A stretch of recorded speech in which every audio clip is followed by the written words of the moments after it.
Warning: Armstrong Industries may contain adult and disturbing material. We strongly advise that it may not be suitable for young listeners. Thank you. Nighttime in runway at Newcastle Airport. There's planes landing, some people boarding on the plane, then preparing to take off. In Armstrong Industries building, located in the field of Blythe, Lee is sitting in his office looking at his computer, and he was puzzled, so he goes out in the main room. Callie, Oscar, Nadia and Norville gathered around, as Lee explained that there's been 3 missing planes, alongside many passengers and crew.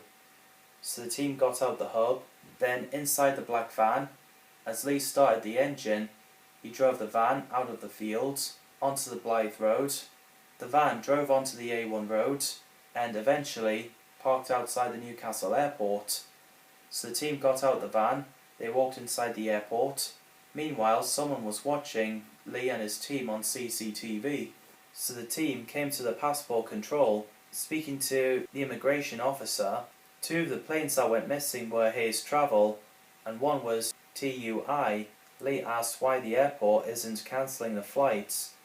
The officer admitted that people have holidays and homes to go to. So the team left. They got back out the airport, into the black van. Lee drove the van back to the Armstrong Industries building. After the team returns to the base, Callie asked, "What do we do? How are we going to get clues for each plane's whereabouts?"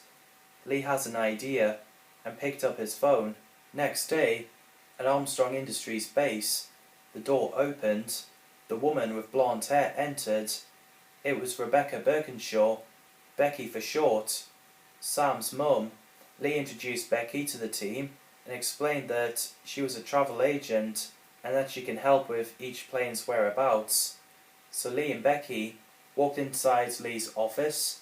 The map is laid out on the desk. It also appears on the computer screen. So Becky points many directions of each plane's flying by, and she was puzzled because during the middle of the journey, the planes had been taking off the map, like as though it was either flying up or down. So she decides to borrow Lee's computer to find out where they went. Lee asked, "How's he like?" And Becky replied, "Sam's fine. Last time I've seen him, I've already worked out what he does. He's been space travelling, hasn't he? I'm not going to stop him because it's obvious that he knows what he's doing, and tell him from me that I'm really proud of him." She also added, "And thank God you and Sam returned home on Christmas. God, that was awful 3 months. I often wondered if I'd see my eldest son again, and I'm glad you 2 were fighting Ghostface. What an absolute shit he was." Becky managed to track the direction that 3 planes flew. She was confused because, according to the computer, it flew upwards into space. Lee thought, that can't be right. Becky confirms it. After that, they both got out of Lee's office. The team says goodbye to Becky as she's heading off to help her partner cooking Sunday lunch. Lee has an idea of finding out the suspect and who's been hijacking the plane. So at night, Armstrong Industries team have arrived back at the airport. Lee, Callie and Norville got onto the escalator. Nadia and Oscar goes undercover, lining up in front of the security. A security stood in front of Lee, Callie and Norville and escorted them to his office. After Nadia and Oscar got through the security, they sat down on the chair looking out the window for aeroplanes, waiting to find out which one to board. Meanwhile, Lee asks the security, who looks miserable, about the missing planes. He denies that he knows the whole situation. He turned around to the computer. He's taking control of one of Hayes Travel's plane. So Lee texts Nadia, telling her which plane to get on. So she and Oscar lined up to get to that plane. Lee asked the security the name and he said, "I'm Ken Dennick. I'm human as they come. I used to be a travel agent in Thomas Cook, but I left last year to become a security here. What more do you want to learn from me?" Lee thanked him for the information, so he, Callie and Norville walked out the office. Callie said, "There's something not right, because Thomas Cook has been out of business for over 5 years. Lee replied, "That's what I was thinking. How can Ken work for Thomas Cook last year when it's not there anymore?" so the team walked on while Ken was spying on them. Lee tries to phone Nadia, but there was no answer, so he tried Oscar, but there was no answer from him either. Callie and Norville were starting to worry. One of the security approached the trio and asked about their missing friends, so the security told Lee, Callie and Norville to follow him, so they did.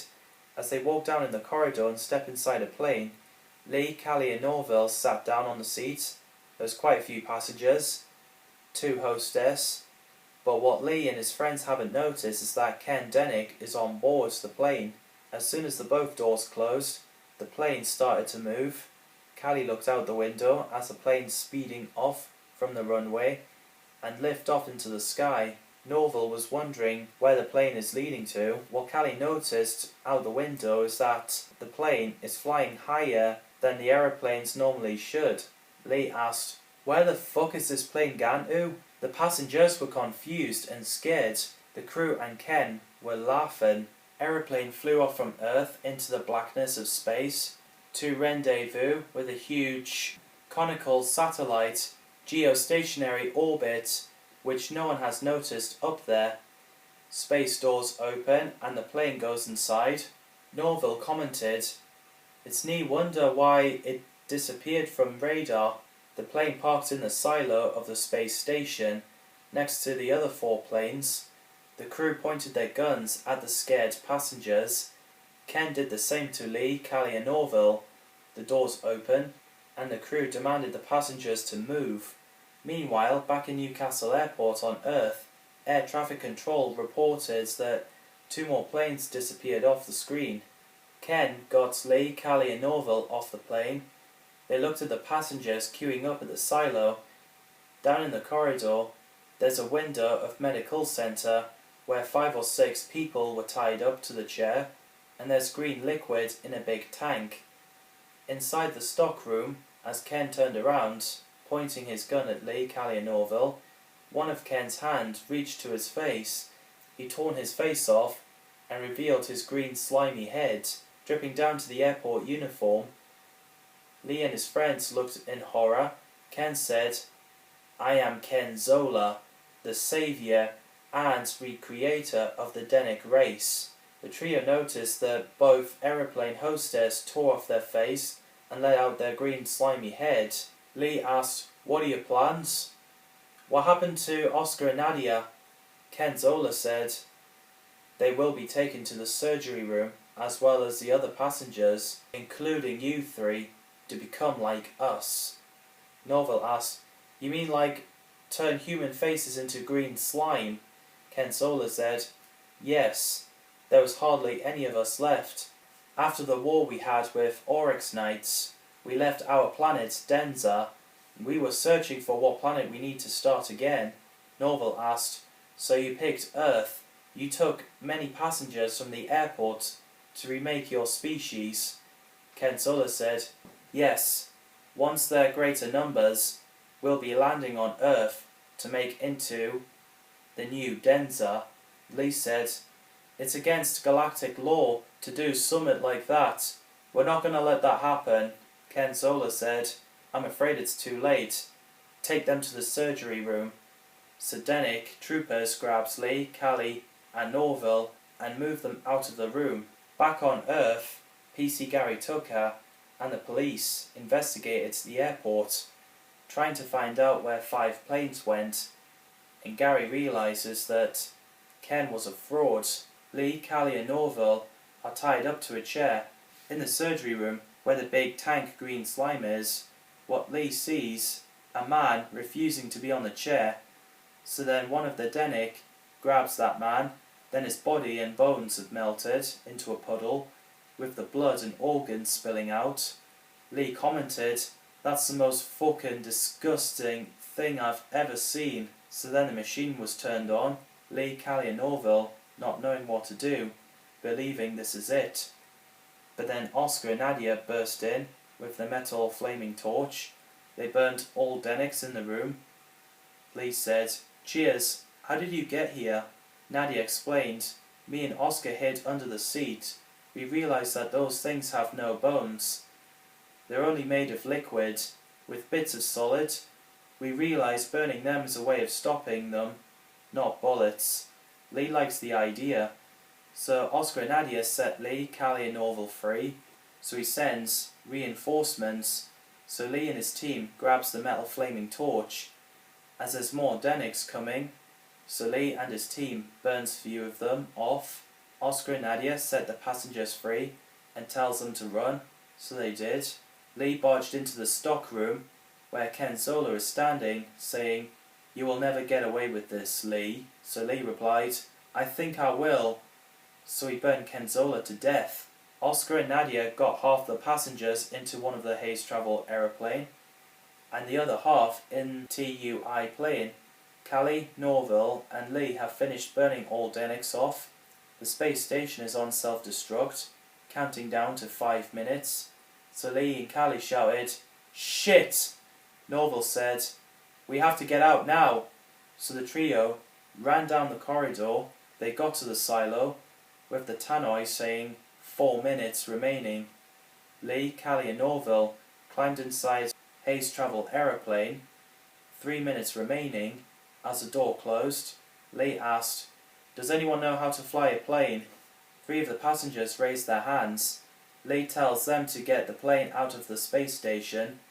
He texts Nadia and Oscar, who are in TUI, and tell them to get the pilot trained passengers to fly out. 2 minutes remaining, so the 2 aeroplanes started and it began to lift off. It flew around to find the door to get out.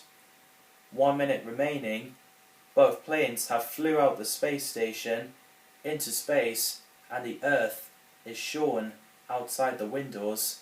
As the planes flew down to Earth, the space station exploded into flames. After both planes landed at the runway, Lee reported to air traffic control, "All survivors are back." So everyone clapped and cheered. Lee, his team and the passengers got out the plane into the runway. The security guards escorted them inside. Lee phoned Becky to thank her for the help, as he and his team wouldn't have able to find the passengers if it wasn't for her. Becky was absolutely delighted to hear the news, and she was happy that she could help.